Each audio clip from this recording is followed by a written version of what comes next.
Assalamualaikum warahmatullahi wabarakatuh.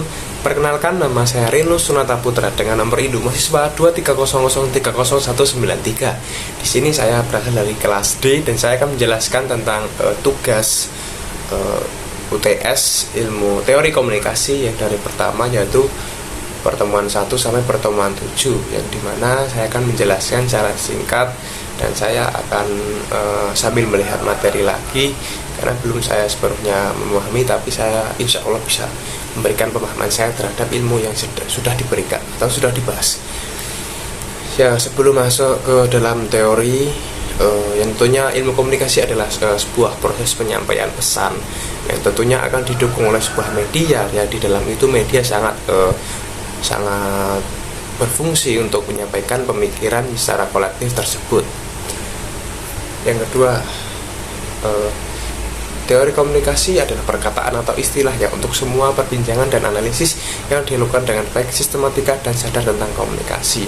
Jadi komunikasi tidak asal komunikasi ya teman-teman.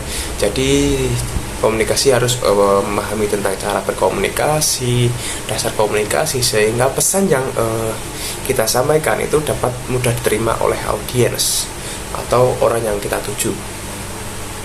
Langsung saja masuk ke dalam teori. Teori komunikasi memiliki 4 fungsi tentang pengambilan keputusan. Teori komunikasi dapat dijadikan sebagai acuan dalam proses pengambilan keputusan baik secara personal, kelompok, organisasi maupun untuk skala yang besar. Yang pertama, teori komunikasi mempengaruhi 4 fungsi, yaitu pemantauan lingkungan, pemahaman lingkungan, berpikir adaptif, komunikasi sendiri atau komunikasi personal. Lanjut, sekarang kita akan membahas tentang teori behaviorisme. Dikatakan bahwa teori behaviorisme adalah teori yang menelusuri dinamika struktur fondasi respon terhadap komunikasi. Yang tentunya teori behaviorisme ini yaitu analisis sebuah perilaku yang tampak oleh indera manusia. Dan tentunya teori ini tidak akan memandang manusia itu buruk ataupun baik. Jadi teori ini akan menganalisis sebuah perilaku yang tampak secara indera manusia, seolah mata, terdengar oleh kuping, dan maka dari itu semua perilaku tersebut akan dianalisis oleh teori tersebut. Yang kedua, masuk ke balik ke contoh lagi. Contohnya yaitu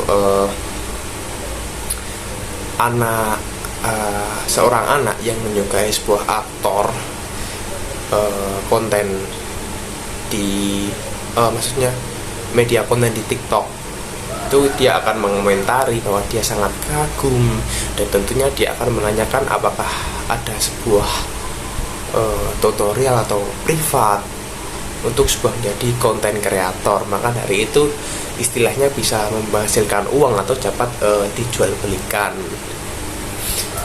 Yang kedua, teori komunikasi humanisme. Di sini dikatakan bahwa komunikasi humanisme adalah suatu teori komunikasi yang mencakup aspek pengalaman subjektif individu dan fokus pada perilaku yang tidak ditentukan oleh pikiran bawah sadar. Ini bisa saja ke empati. Ya, teori ini akan menganggap bahwa individu memiliki kebutuhan tertentu yang tentunya tidak dapat dipahami secara menyeluruh sebagai perilaku yang tampak. Contohnya, perilaku ini kan membahas tentang perilaku yang dapat dipahami di bawah alam sadar. Itu adalah empati. Contohnya anak ke guru, bahwa ada anak guru ke anak didiknya. Ada guru yang sangat bingung terhadap anak didiknya yang ngeyel. Jadi dia akan berpikir, kok anak ini ngeyel sih? Kira-kira ada apa yang membuatnya bisa ngeyel dan hal apa yang bisa membuatnya dengan menurut.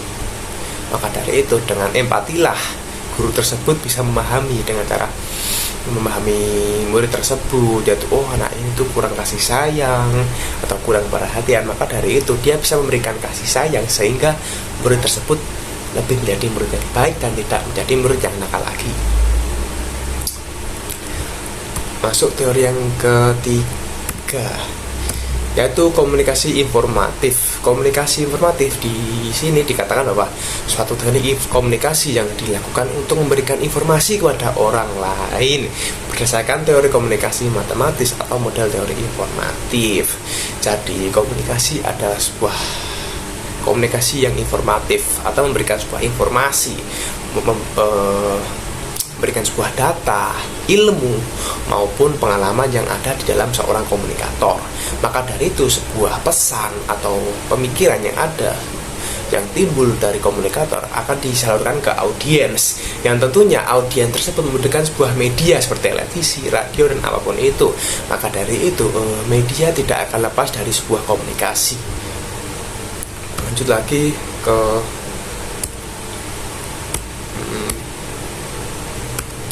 sudah mungkin dari teori pertama itu sudah yang saya dapat jelaskan, bahwa yang intinya komunikasi itu akan saling berdampingan pada hidup manusia, dan tentunya komunikasi tidak hanya menganalisis perilaku yang tampak di indera manusia, tetapi kadangkali kita harus memahami apa yang menjadi perilaku tersebut muncul di depan kita.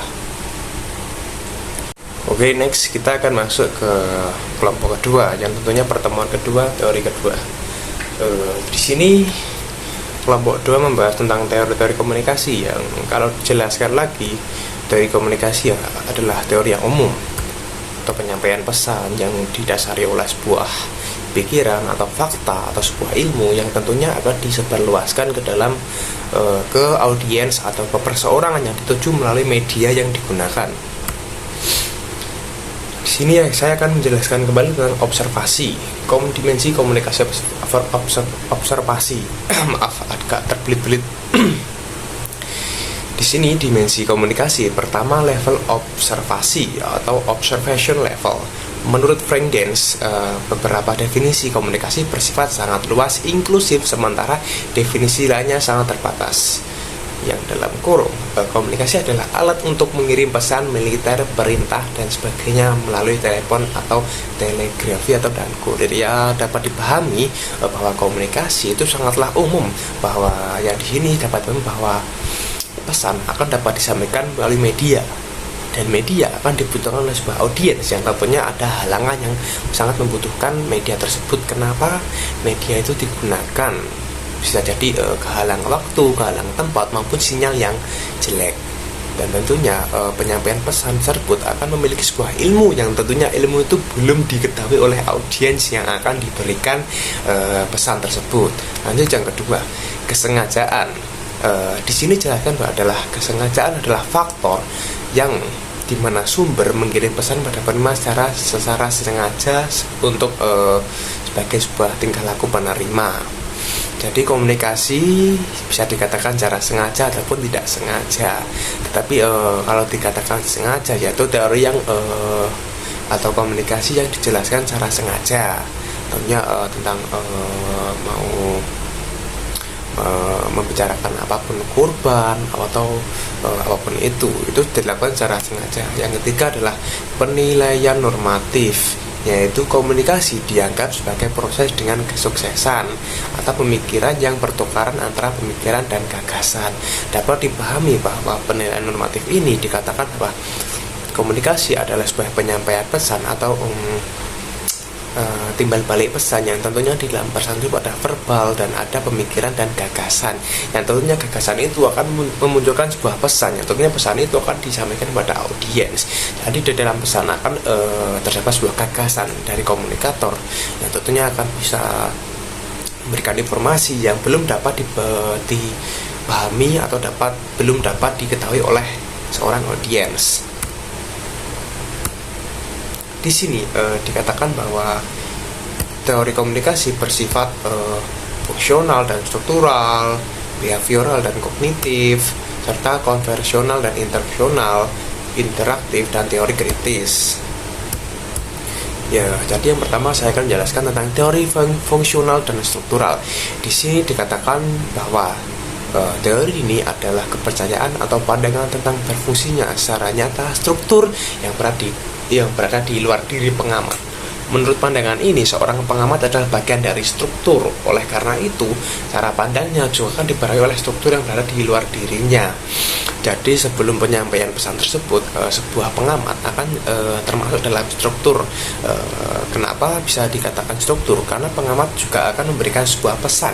Dan tentunya bila pengamat sudah menyampaikan pesan, maka pesan itu dapat diolah oleh seorang komunikator yang lebih memahami pesan yang dikirim tersebut. Yang kedua yaitu teori behavioral dengan kognitif dan kognitif.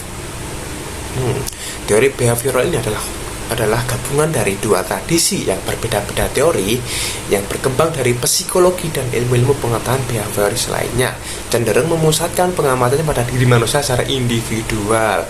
Jadi dikatakan di teori ini bahwa komunikasi akan mengarah pada satu individual dengan cara menganalisis, memunculkan sebuah pemikiran yang tentunya mengarah pada psikologi seseorang, itu dengan cara memahami orang tersebut dari perilaku maupun apapun itu. Yang kedua, teori konvensional dan interaksional. Jadi teori komunikasi dapat dikatakan teori yang interaksi, sebagai teori interaksi, karena komunikasi ya tentunya sudah interaksi secara penyampaian pesan, penyampaian gagasan, dan penyampaian ilmu apapun itu. Yang kedua yaitu teori interpretatif, yaitu teori yang cenderung menghindarkan sifat-sifat preskriptif dan keputusan absolut tentang fenomena yang diamati. Pengamatan observation menurut teori interpretatif hanyalah sesuatu yang bersifat tentatif dan relatif. Yang kedua, yang terakhir adalah teori kritis, yaitu teori menganggap keputusan-keputusan yang absolut. Jadi di komunikasi ini bahwa teori kritis sangat berguna bagi seorang komunikator. Karena kenapa? Di dalam komunikator harus memahami tentang apa itu pemikiran kritis, apa itu tentang pemikiran yang tidak ada dalam sebuah gagasan. Yang tentunya seorang komunikator harus berani memunculkan sebuah gagasan yang di luar pikirannya. Dari materi kedua ini saya dapat memahami bahwa seorang komunikan itu akan didasari terlebih dahulu oleh teori-teori yang tentunya ada teori kritis, teori fungsional, struktural, dan interpretatif, yang tentunya konvensional dan interaksional, bahwa komunikasi adalah sebuah interaksi terhadap satu manusia terhadap manusia yang lainnya, atau sebuah kelompok yang lainnya, yang tentunya di dalam komunikasi tersebut seorang komunikan akan menyampaikan pesan yang tentunya pesan tersebut akan didukung oleh media. Next, kelompok ketiga yaitu menjelaskan tentang apa itu paradigma. Paradigma adalah sebuah pemikiran yang tentunya pemikiran tersebut akan membahas sebuah dasar dari sebuah persoalan yang ada di kehidupan sosial manusia. Lanjut ke paradigma fakta sosial. Menurut saya yang sudah saya baca secara singkat, yaitu paradigma fakta sosial adalah sebuah fakta yang ada di masyarakat. Contohnya sebuah aturan yang tentunya aturan tersebut secara tidak sengaja akan memberikan sebuah dampak pada masyarakat, dan tentunya masyarakat akan menjadi lebih patuh pada aturan tersebut. Yang kedua,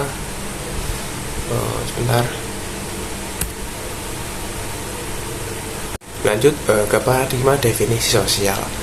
Di sini sepaham saya bahwa paradigma definisi sosial adalah paradigma yang mendefinisikan sebuah perilaku yang mendasar di dalam sosial yang tentunya tetap akan dipertanggungjawabkan.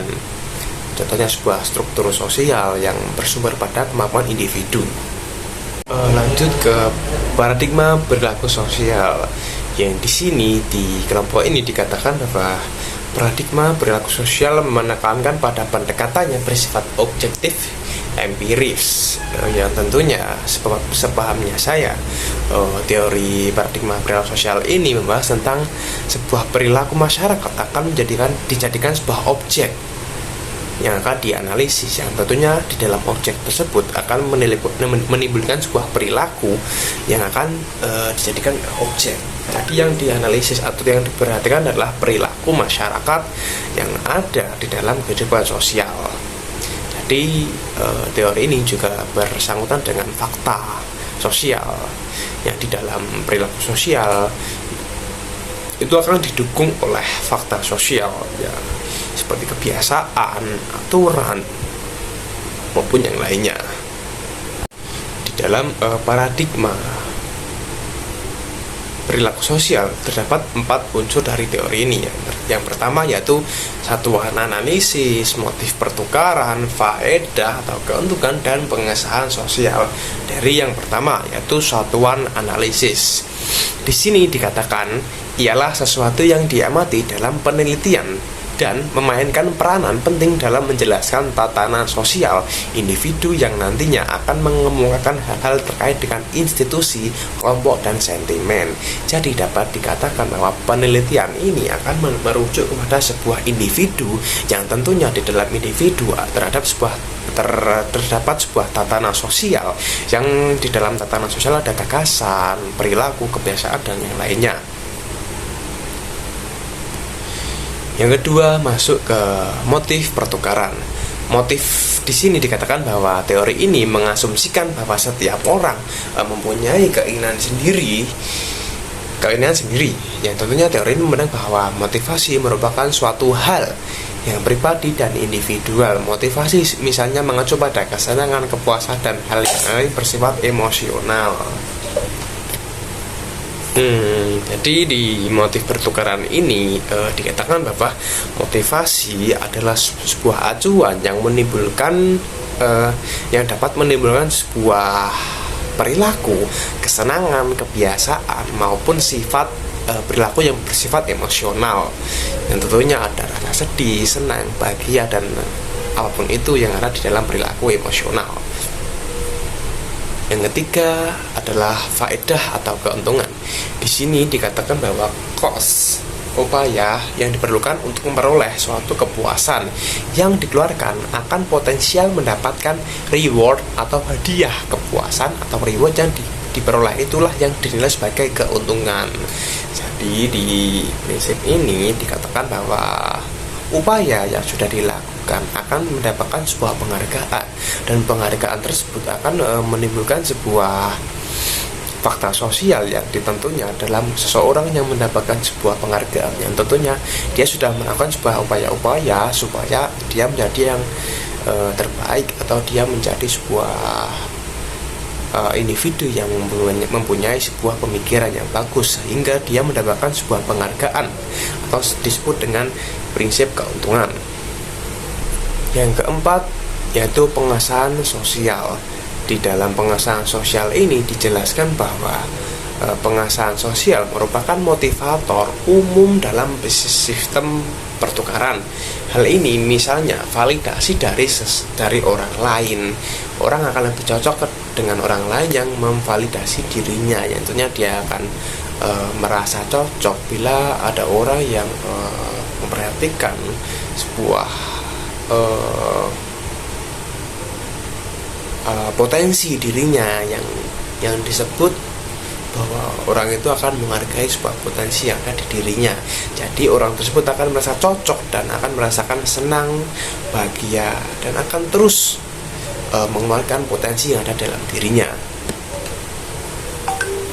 Oke, dari kelompok 3 ini dapat disimpulkan bahwa paradigma ilmu sosial itu terdapat di sebuah fakta sosial dan definisi sosial dan perilaku sosial, yang tentunya sebuah perilaku sosial akan didukung oleh fakta sosial, dan keduanya tersebut akan didukung oleh definisi sosial. Maka dari itu 3 teori tidak akan dapat dipisahkan, karena bila dipisahkan maka sebuah perilaku atau fakta itu akan hilang secara nyata. Maka dari itu fakta sosial dan perilaku sosial itu akan muncul secara bersamaan dan akan muncul secara berkesinambungan, yang tentunya akan didukung oleh definisi sosial. Lanjut ke materi berikutnya. Di kelompok 4 ini akan dibahas tentang teori retorika, semiotik, fenomenologi, psikologi sosial, dan sibernetik, sosial kultural. Yang terakhir adalah teori kritis. Jadi di sini saya akan menjelaskan kembali tentang apa pengertian dari semua pembahasan yang sudah dikatakan. Masuk ke dalam teori retorika. Retorika dikatakan di dalam PPT ini berasal dari bahasa Inggris, yaitu retorik, yang bersumber dari bahasa Latin retorika, yang berarti ilmu dalam berbicara. Retorika ini memiliki sifat yang rasional, empiris, umum, dan akumulatif. Rasional artinya apa? Yang disampaikan oleh seseorang pembicara harus tersusun secara sistematif dan logis. Jadi dalam pembicaraan atau penyampaian pesan, tentunya pesan tersebut akan yang seharusnya pesan tersebut dapat dipahami secara logis dan dapat dipahami secara sistematif. Karena sebelum mengemukakan gagasan atau penyampaian pesan, tentunya pesan tersebut sudah dipikirkan secara sistematif dan logis yang tidak akan memberatkan audiens dalam memahaminya. Karena di dalam ilmu komunikasi harus memahami sebuah lingkungan, memahami sebuah individu, memahami sebuah masyarakat yang akan dituju, bagaimana masyarakat yang dituju bisa dapat memahami dengan jelas tanpa adanya hambatan dalam proses memahaminya. Lanjut ke teori yang berikutnya. Sebelum teori yang lanjutnya, saya akan memberikan contoh. Jadi contohnya seperti pidato, debat, kampanye politik, presentasi penjualan, ceramah motivasi, dan yang keenam adalah vonis persuasif. Dapat disimpulkan dari semua contoh tersebut harus memiliki sebuah retorika yang dimana dalam sebuah kegiatan tersebut sudah disusun secara sistematif dan logis, yang tentunya akan menarik sebuah minat seorang audiens yang tentunya akan tertarik pada sebuah kegiatan tersebut, sehingga penyampaian tersebut harusnya dapat mempersuasif audien untuk mengikuti apa hal baik yang ada di dalam kegiatan tersebut. Lanjut ke teori berikutnya. Ini adalah teori semiotik, yaitu pendekatan studi tentang tanda-tanda dan makna mereka dalam bahasa, budaya, dan komunikasi.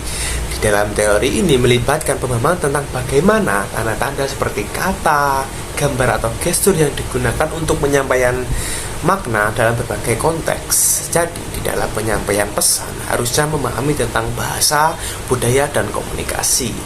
Dengan memahami sebuah tiga konsep itu, bahasa, budaya, dan komunikasi, seorang komunikan akan dengan mudah menyampaikan pesan secara luas, secara singkat, sehingga pesan tersebut dapat berguna bagi audien yang dituju. Karena kalau komunikator tidak memperhatikan bahasa, budaya, dan komunikasi, maka pesan yang baru saja atau pesan yang sangat asing bagi seorang audiens maka tidak akan dapat diterima, atau tentunya akan menyinggung budaya bila tidak dijelaskan dengan secara logis dan sistematis. Nah, contohnya yaitu sebuah iklan. Dari di sini saya sangat setuju, karena iklan tentunya harus memahami budaya, bahasa, perilaku, lingkungan yang ada di dalam masyarakat yang sedang dituju tersebut. Maka dengan memperhatikan tersebut, masyarakat yang dituju tidak akan merasa terganggu, tidak akan merasa terancam terhadap pesan yang sangat asing bagi dirinya, yang tentunya pesan tersebut seharusnya bisa dipahami dan memberikan dampak positif dan tidak menimbulkan dampak negatif. Maka dari itu dengan pemahaman yang sistematif, pemahaman dengan logis, dapat menerima pesan tersebut dengan baik dan akan menimbulkan perilaku positif yang ada di dalam perilaku tersebut. Lanjut ke teori berikutnya. Teori selanjutnya yaitu teori fenomenologi. Dikatakan bahwa di sini teori fenomenologi adalah pendekatan dalam studi komunikasi yang menekankan pemahaman pengalaman subjektif manusia dalam berkomunikasi. Dapat diketahui bahwa teori ini menjelaskan bahwa seorang individu harus memiliki pengalaman dalam berbicara, sehingga dalam berbicara mereka dapat menyampaikan sebuah gagasan, pesan yang tentunya pesan tersebut dituju oleh individu lain yang belum kita pahami apa yang harus kita berikan terlebih dahulu supaya pesan yang kita berikan bisa dipahami, bisa diterima, dan bisa dijalankan dengan baik oleh individu yang dituju. Maka dari itu, teori ini berfokus pada pengalaman seorang individu dalam mengemukakan sebuah penyampaian pesan yang tentunya harus didasari oleh pengalaman berkomunikasi, sehingga dalam penyampaian pesan dapat dipahami dengan mudah. Contohnya wawancara sangat konteks dengan teori ini, karena wawancara adalah mewawancarai atau berbicara kepada seseorang yang kita belum kenal, walaupun kita kenal hanya namanya, historinya, gelarnya, ataupun apapun itu yang dapat dilihat secara umum, tetapi kita belum memahami apa yang menjadi pokok pemikirannya, bisa memahami pesan yang kita sampaikan. Maka dari itu, dalam wawancara ini dibutuhkan sebuah empati juga untuk bisa memahami bahwa seseorang ini harus diberikan perilaku ini supaya bisa memahami atau menerima pesan yang kita berikan, sehingga tidak akan menimbulkan perilaku yang negatif, tidak melakukan respon yang negatif. Maka dari itu pesan akan dapat disampaikan dengan baik. Lanjut ke materi atau ke teori berikutnya. Selanjutnya yaitu teori psikologi sosial. Di dalam PPT ini dikatakan bahwa pendekatan dalam studi komunikasi yang menggabungkan konsep dan teori dari psikologi sosial untuk memahami bagaimana cara komunikasi dipengaruhi oleh faktor psikologi. Dikatakan dapat dipahami dari teori ini bahwa psikologi sosial sangat berpengaruh kepada perilaku sosial. Tentunya dalam komunikasi kita harus mendapatkan sebuah mental yang dimana mental tersebut dapat meyakinkan audiens kita bahwa informasi yang kita sampaikan itu adalah informasi yang layak untuk diterimanya, yang tentunya informasi tersebut dapat menarik sebuah keinginan atau kemajuan dari seorang audiens yang dituju, sehingga di dalam percakapan atau pembicaraan tersebut pesan tersebut meyakinkan kepada audiens, membuat yakin, dan audiens akan merasa akan menganggap bahwa teori ini atau pesan ini sangat penting bagi dirinya.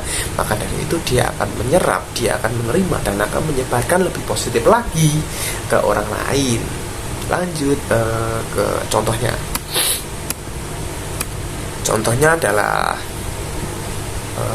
pelatihan keterampilan komunikasi. Ya, sangat benar sekali, karena dalam pelatihan keterampilan komunikasi itu akan difokuskan ke dalam persepsi, yang tentunya persepsi tidak akan lepas dari dasar dalam berkomunikasi, itu dengan cara pemikiran secara luas, pemikiran yang didasari oleh gagasan yang tepat, gagasan yang dapat diketahui, dapat dipikir secara logis, yang tentunya dalam pembicaraan tersebut sudah disusun secara sistematis dengan tidak akan memberikan jalan yang buntu. Lanjut ke teori berikutnya. Selanjutnya yaitu teori sibernetik. Dikatakan dalam DF ini atau dalam PPT ini, teori ini adalah pendekatan dalam studi komunikasi yang didasarkan pada konsep dan prinsip sibernetika. Yang tentunya sibernetika adalah pengontrol atau sistem pengontrol, yang dimana di dalam sebuah aturan dalam berkomunikasi sudah dikontrol bagaimana supaya penyampaian tersebut bisa dapat diterima dengan baik. Yang tentunya teori ini akan memperhatikan lingkungan, memperhatikan sebuah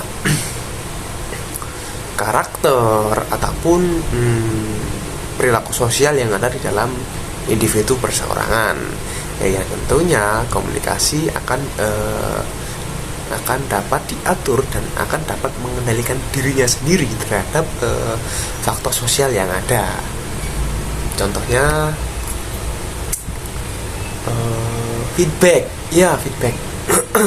Feedback adalah sebuah timbal balik antara seorang komunikan dengan audiens, yang dapat dipahami bahwa dalam penyampaian pesan yang baik dipersiapkan dengan matang, dengan sistematis yang logis, yang dengan sistematika yang bagus, maka akan mendapatkan feedback yang baik.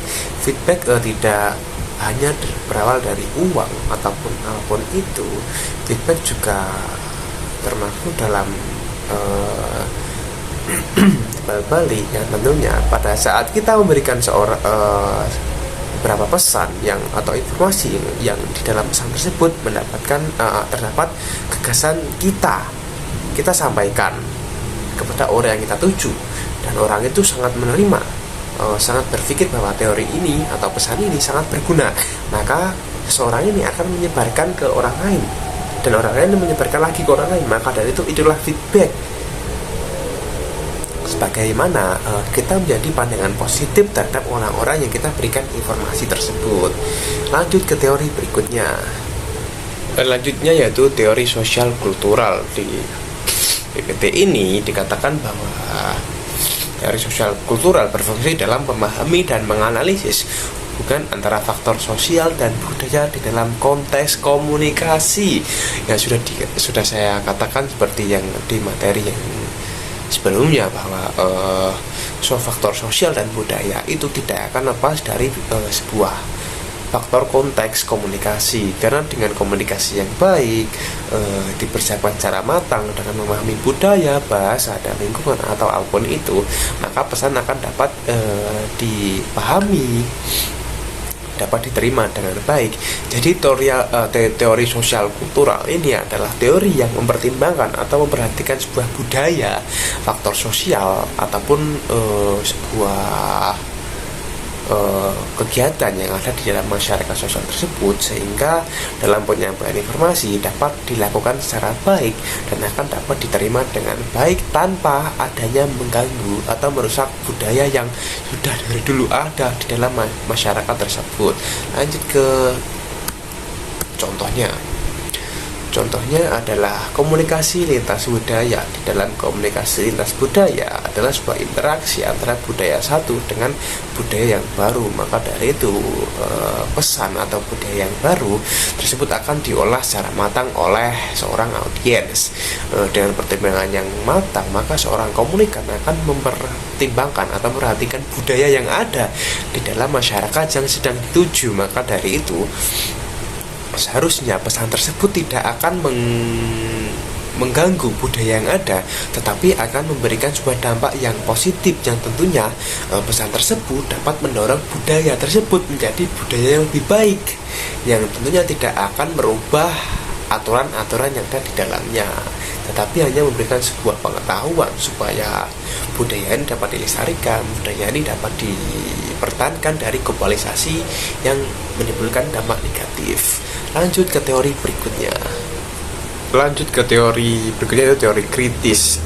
Yang dapat saya pahami dari teori ini adalah teori kritis, dan tentunya teori ini akan membangun sebuah kesadaran kritis, mengungkapkan ideologi dan konstruksi realitas, membangun kesadaran politik maupun mengembangkan media yang dapat digunakan. Maka dari itu dapat dipahami bahwa teori ini mengedepankan oleh perilaku atau sifat kritis yang tentunya dapat memahami apapun hal itu yang tentunya di luar pemikiran yang sudah dipersiapkan. Yang dapat disimpulkan bahwa dari semua teori itu sudah membutuhkan pemikiran yang kritis, serta dalam berkomunikasi harus mengedepankan atau memahami kesadaran perilaku sosial masyarakat, budaya, bahasa, dan sifat masyarakat tersebut, sehingga dapat diberikan materi atau diberikan pesan yang dapat memberikan perubahan bagi mereka. Next video akan kita membahas tentang pertemuan yang ke-5. Oke, sekarang lanjut ke materi yang ke-5, yaitu teori konvergensi simbolik.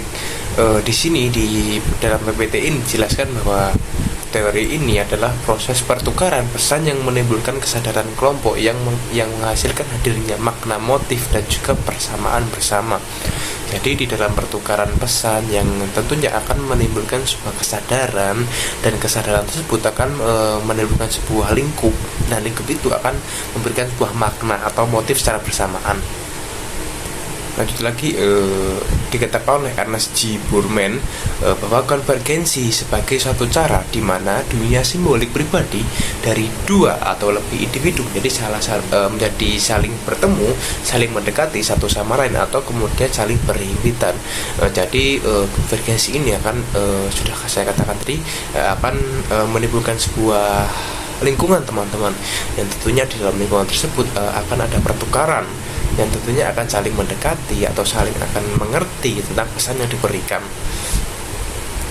Yang kedua, Ernest G. Burman mengatakan bahwa istilah simbolik sendiri terkait dengan kecenderungan manusia untuk memberikan penafsiran dan menanamkan sebuah makna kepada berbagai lambang, tanda, kejadian yang tengah dialami, atau bahkan tindakan yang dilakukan manusia.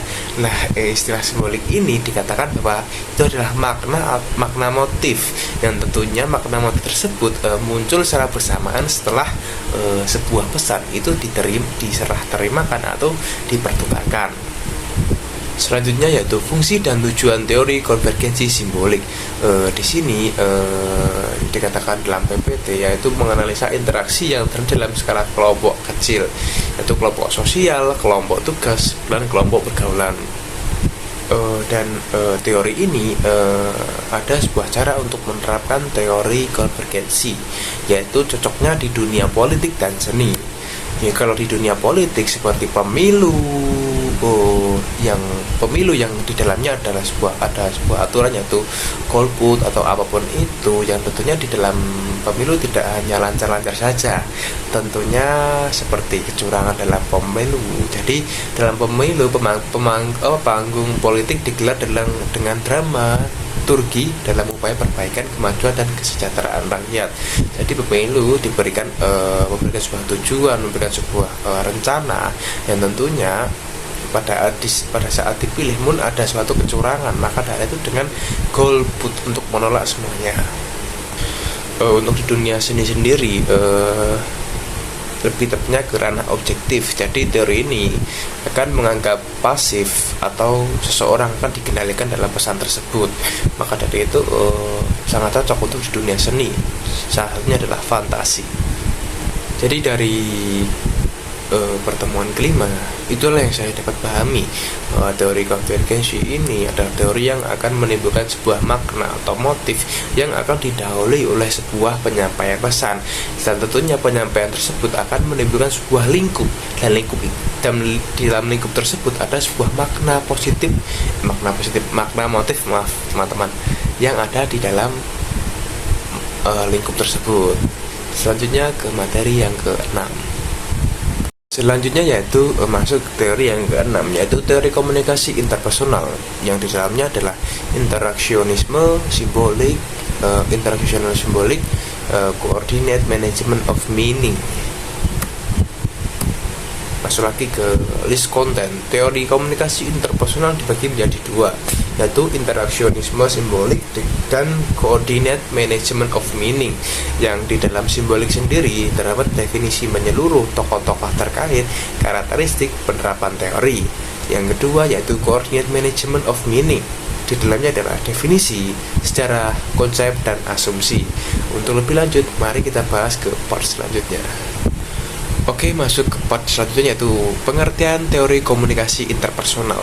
Di dalam PPT ini dikatakan bahwa teori komunikasi interpersonal merupakan teori yang mengkaji proses komunikasi yang terjadi dua arah antara satu individu dengan individu yang lain dengan maksud menyampaikan pesan atau bertukar pikiran, di mana terjalin dua arah, yang artinya ada yang menjadi komunikan juga ada yang menjadi komunikator. Jadi di antara percakapan satu orang dengan dua orang itu sudah disebut dengan komunikasi dua arah, yang tentunya di saat seseorang ini berbicara, maka seseorangnya akan mendengarkan. Pada saat yang satunya lagi berbicara, maka dari itu yang satunya lagi mendengarkan. Maka dari itu proses tersebut akan selalu bersamaan muncul di saat penyampaian pesan itu terjadi. Lanjut, teori interaksionisme simbolik. Di PPT ini dikatakan bahwa teori yang menjelaskan, jadi teori ini menjelaskan tingkah laku manusia melalui analisis, yang mana tingkah laku manusia merupakan sifat maknawi atau ada sistem makna di balik setiap tingkah laku manusia. Untuk dapat menafsirkan makna tersebut diberikan dengan pendekatan yang integral dalam teori interaksionisme.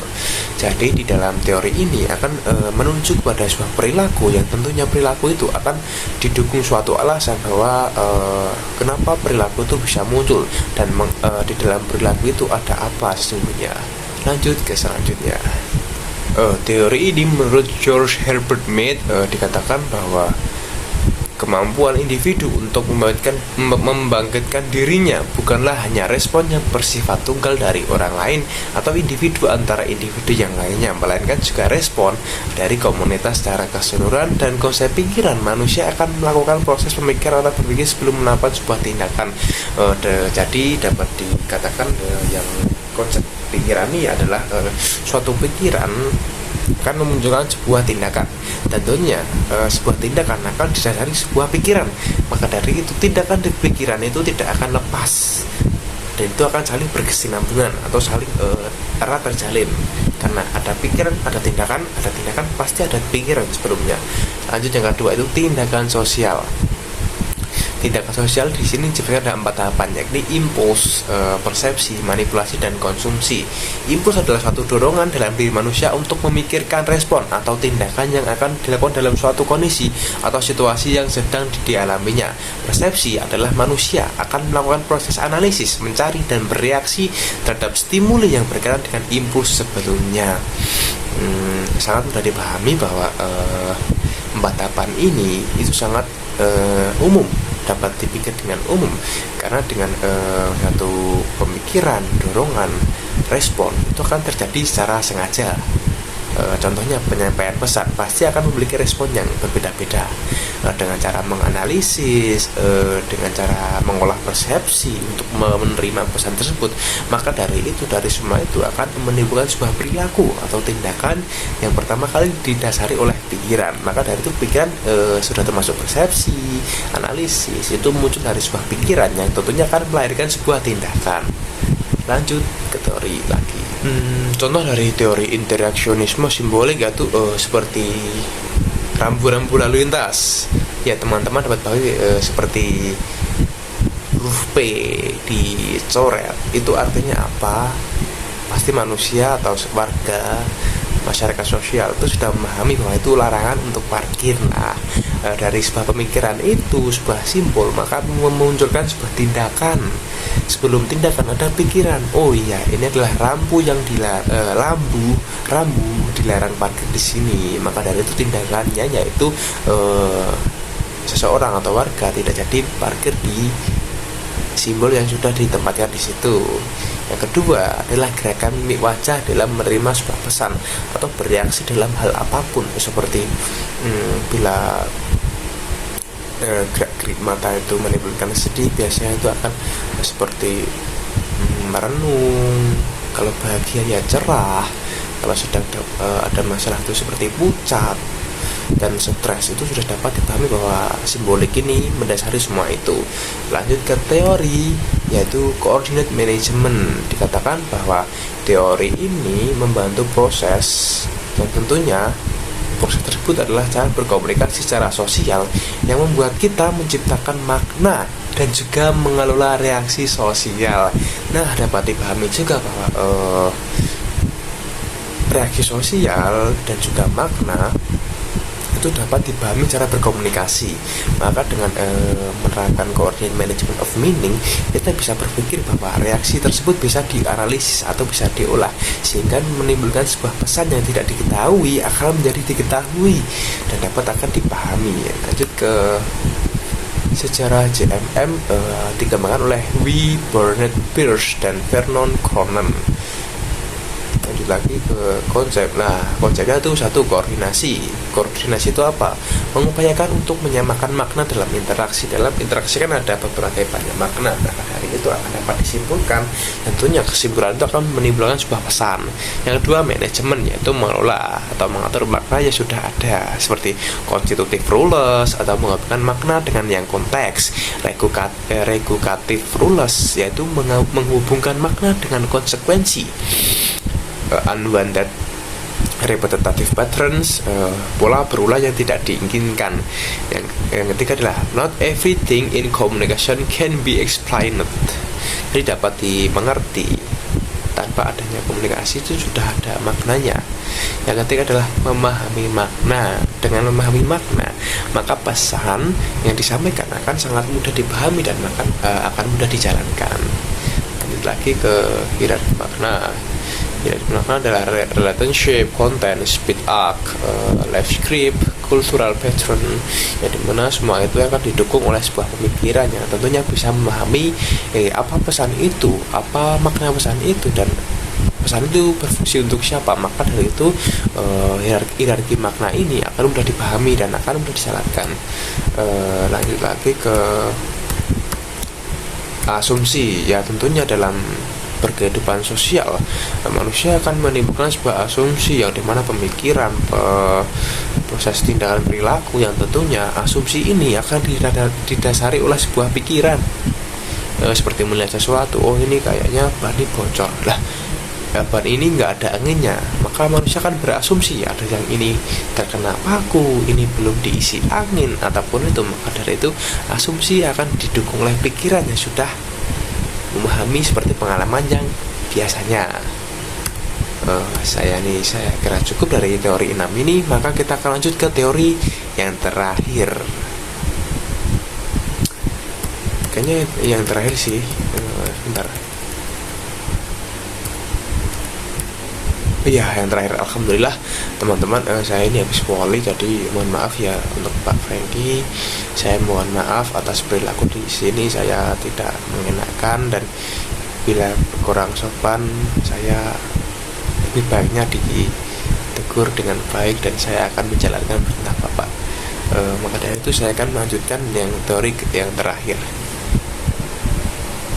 Oke teman-teman, ini sudah masuk teori yang terakhir. Alhamdulillah kita bisa istirahat setelah ini dan kita akan mengedit, yang tentunya kita edit, kita up di YouTube. Sekarang ini sebentar, mana nih mouse-nya? Ini adalah kelompok 7, yaitu judulnya tetap teori komunikasi. Dari ini Rina Nurmalasari, Priska Ananda, Muhammad Nafal Abinaya. Langsung ke dalam teori. Di sini dijelaskan bahwa ada teori pelanggaran harapan, yang juga teori ini didukung oleh Jude Burgon. Ada beberapa teori juga di sini teman-teman. Ada harapan, pelanggaran harapan, dan variasi ganjaran komunikator. Sebentar.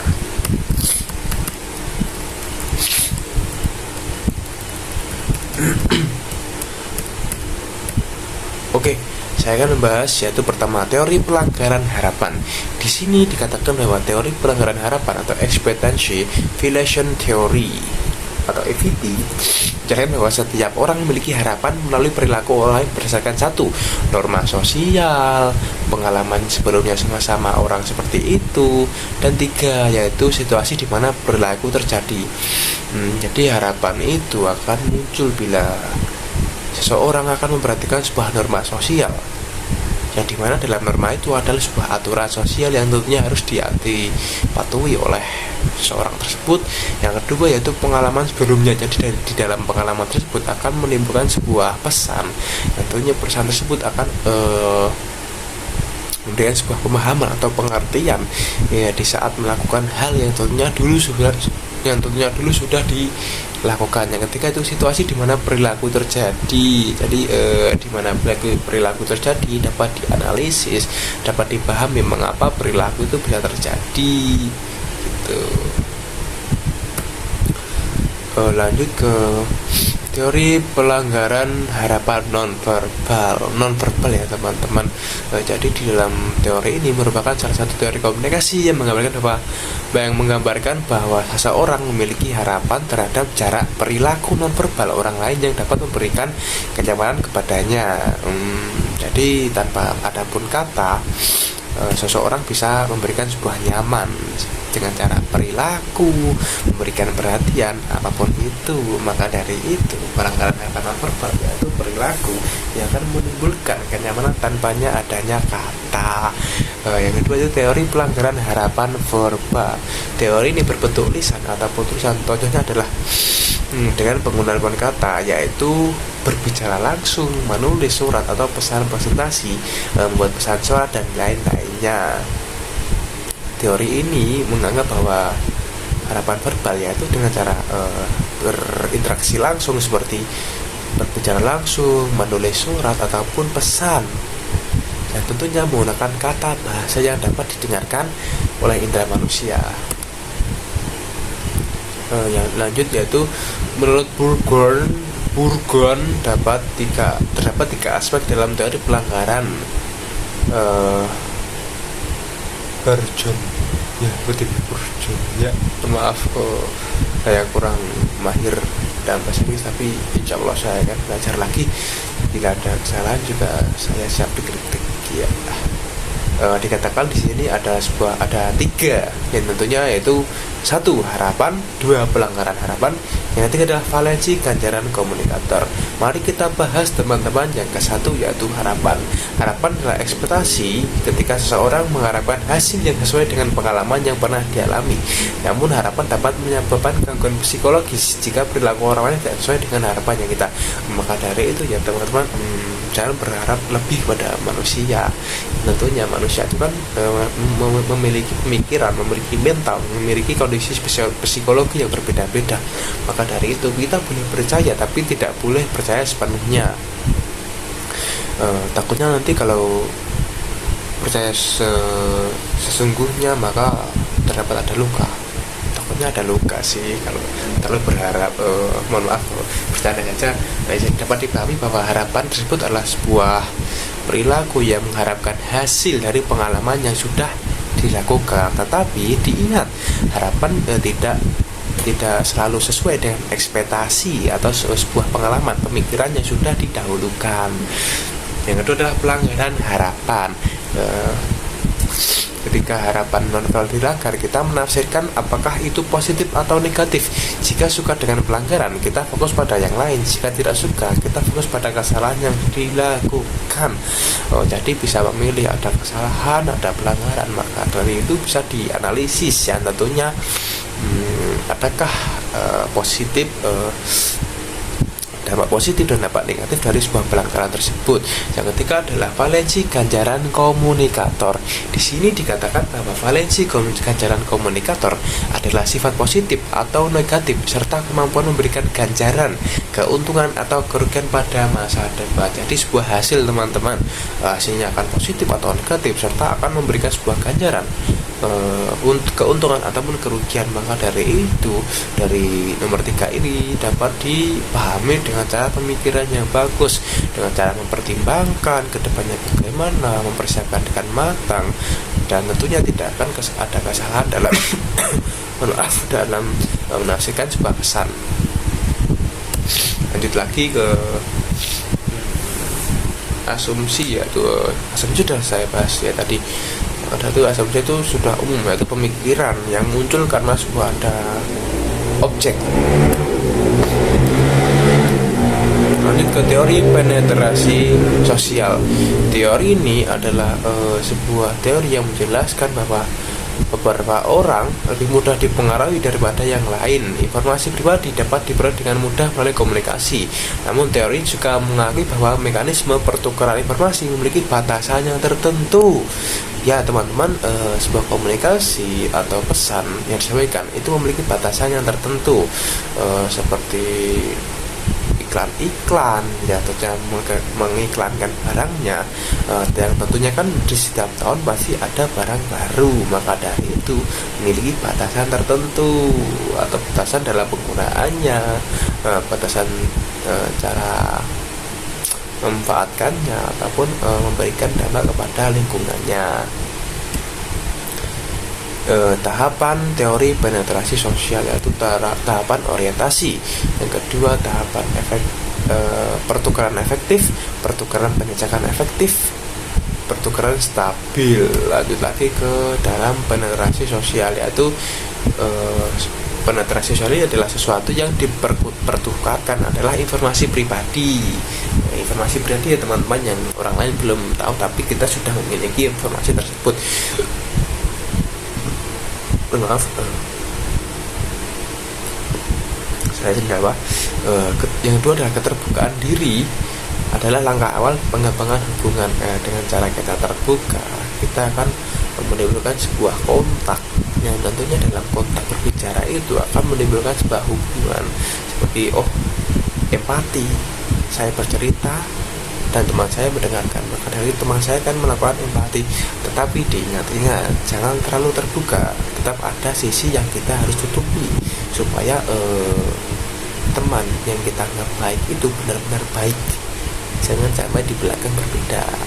Sudah saya katakan dari yang tadi bahwa jangan pernah berharap sepenuhnya pada manusia. Ingat, ini adalah manusia yang bisa membalikan fakta, membalikan hati, membalikan situasi terhadap kondisi yang sedang dialami. Yang ketiga adalah penetrasi akan berlanjut secara perlahan dalam layar yang lebih dalam. Jadi penetrasi akan terus berlanjut pada layar lebih dalam. Yang keempat adalah penetrasi ulang akan terjadi dan melompat lapisan-lapisan yang ada.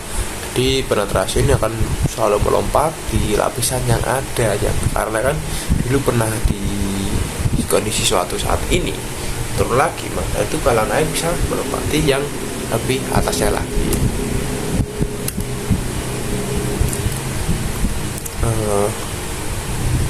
Saya kira dari pertemuan ketujuh ini dapat kami bahwa bahwa teori ini menjelaskan bahwa harapan adalah sebuah cara atau perilaku yang muncul terhadap pesan yang disampaikan, yang tentunya dalam pesan tersebut akan didukung oleh asumsi, dan asumsi tersebut akan didukung oleh penetrasi, karena penetrasi ini adalah faktor yang memengaruhi keintiman seorang seperti konsep diri di dalam penyampaian pesan tersebut, yang tentunya kan informasi pribadi. Maka dari itu seseorang tidak akan tahu sebelumnya bila kita sudah mengemukakan atau menyampaikan pesan tersebut. Saya kira dari semua teori saya insya Allah akan memahami dengan lebih baik. Bila ada saya kurang, saya akan memahaminya lagi. Saya ucapkan terima kasih kepada Pak Franky yang sudah membimbing kami secara halus dan memberikan pesan yang tegas untuk bahwa kita harus bisa belajar lebih giat lagi, dan tentunya kita akan bisa memahami bahwa semua konteks pembelajaran itu meliputi sebuah aturan yang ada di dalamnya. Saya kira cukup. Saya tutup tugas ini dengan bacaan alhamdulillahirrahmanirrahim. Wassalamualaikum warahmatullahi wabarakatuh. Bila saya banyak salah dalam berkata, bila saya ada salah dalam memahami teori, saya mohon maaf sebesar-besarnya, dan see you next time. Bye bye.